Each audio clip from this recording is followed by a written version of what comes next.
So we're gonna try to install this evap vapor canister vent solenoid.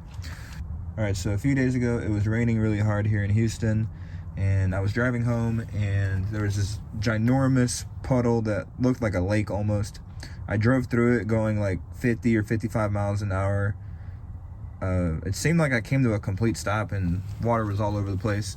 But basically, long story short, after that, I started having issues. I had a code, an evap code come up. So I let some time go by, and I also removed the fuel cap and then tightened it because I heard that that was a quick fix. I don't know if that actually worked. I'm thinking possibly that if it was malfunctioning, maybe it's not anymore because I let enough time go by. And also it's important to note that I did reset that code, or I erased that code, and it hasn't come on yet. But I'm afraid that I'm gonna start having issues again, so I might as well just change it. So this part here, I actually got it on Amazon for about 34 or 35 bucks. It does run like, I'd say 100 to 120 online, or if you go through like AutoZone or Advanced Auto Parts. Even on Rock Auto, it was pretty expensive. It was like $60, $70. But on Amazon, I was able to find that same part for like the $34, $35. So that's what I have here today. It also came with the electrical connector, which is nice, and the system here. All right, so here I am in my Blue Driver app. So I'm gonna look at the reports here that I have. So let's check this one out. Okay, so I had the P0446 evap system vent control circuit. So that came up, and it was pretty coincidental that after when that event happened, that I had this code and then I had issues. So I also made a short where I did a cataclean product. So the day that I refueled, or when I used that product and then I refueled a full tank of gas, the truck actually had trouble starting. It barely started is what it sounded like. And yeah, so, and I believe that is a symptom of that evap system or whatnot. All right, so supposedly we're supposed to drop the spare tire so that we can have enough access. Well, actually, I don't think we got to remove the spare tire because I'm right under here, and here's I forgot what this part was called, the charcoal canister or whatnot, the big metal box. But this is the part here that I'm trying to change. So you can tell it's the same as what I was showing you guys earlier. And there is the plastic housing back there. So we're gonna try to yank this out here. All right, so my understanding here is that we're gonna remove this bolt right here. So it's over the top actually. And then we got these two lines right here. I believe they're the fuel lines. I have no clue, but we're gonna remove those two lines. This is gonna stay intact because I want to remove that outside the vehicle, or once this is outside the vehicle. And then I think there's a connector up here somewhere. But once I remove that bolt, this whole piece right here should be able to just move loosely, the charcoal canister piece. All right, I finally removed this piece right here.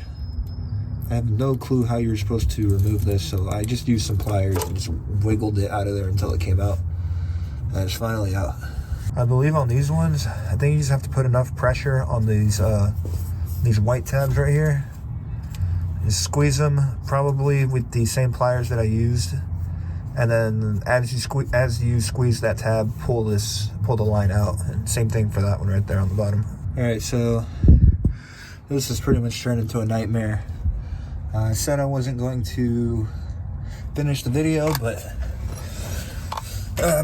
here I am. So wasn't able to remove this from the vehicle, unfortunately. These two lines just gave me too many problems. There isn't one tab. There is actually two tabs. So on this one line, for example, you see that white square. There's actually another white square on the other side, and you have to push on both sides and pull it out. And I did the best I could, and I still couldn't, even with the tools that I used. So I just pretty much left it alone. I did remove this piece right here. And then obviously the valve isn't there anymore. So it's actually over here. It's actually over here, and then here's a new one. So we're just gonna install that. And there it is, guys. So I slid the bracket on there first, and then I did the connection over here. Literally took me like 5-10 seconds to do this. It was so much easier putting in than taking out. I want to show you the other bracket right here real quick since I'm out here. So what I did to take this one out, help you guys, so you can tell mine's actually bent. Mine's actually bent the other way. I bent it the other way on purpose because I got frustrated and I just stuck something in there to pull it up. And yeah, it's bent the other way, and then I just grabbed this whole piece with my hand and just wiggled it out like that, pretty much. And that was about it. So yeah, we're done here. I'm going to put this connector on. And make sure you go over the piece here to when you put this connection on, like that, and then just plug it in right there. It should be good to go. And we're gonna put this all back together. And there's a new part, as you can tell, right there installed.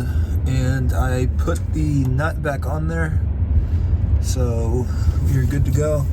I made sure this clicked in when I pushed it in, so it clicked in, and you just want to go back and forth on it, make sure it's pretty well on there. That's about it, guys. Appreciate you for watching.